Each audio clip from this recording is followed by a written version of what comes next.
Video शुरू करने से पहले अगर आपने हमारा चैनल सब्सक्राइब नहीं किया है तो पहले हमारे चैनल को सब्सक्राइब जरूर करें।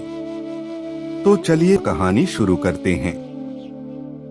पौराणिक कथाओं में कहा जाता है कि एक बार शिवजी ने अपने पुत्र गणेश का सिर त्रिशूल से काट दिया था।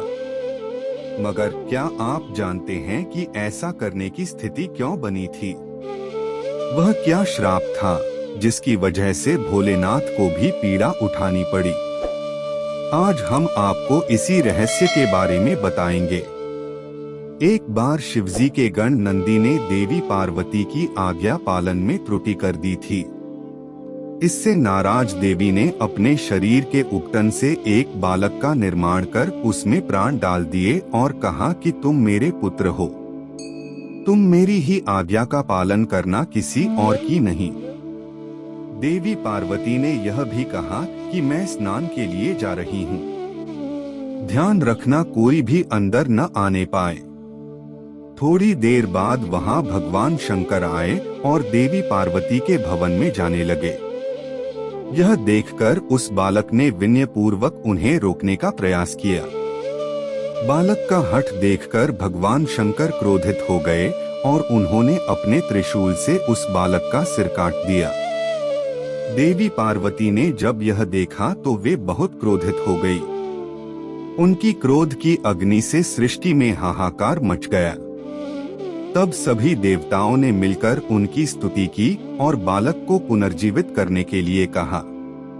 तब भगवान शंकर के कहने पर विष्णु जी एक हाथी का सिर काट कर लाए और वह सिर उन्होंने उस बालक के धड़ पर रखकर उसे जीवित कर दिया। तब भगवान शंकर व अन्य देवताओं ने उस गजमुख बालक को अनेक आशीर्वाद दिए। देवताओं ने गणेश, गणपति, विनायक, विघ्नहर्ता, प्रथम पूज्य आदि कई नामों से उस बालक की स्तुति की।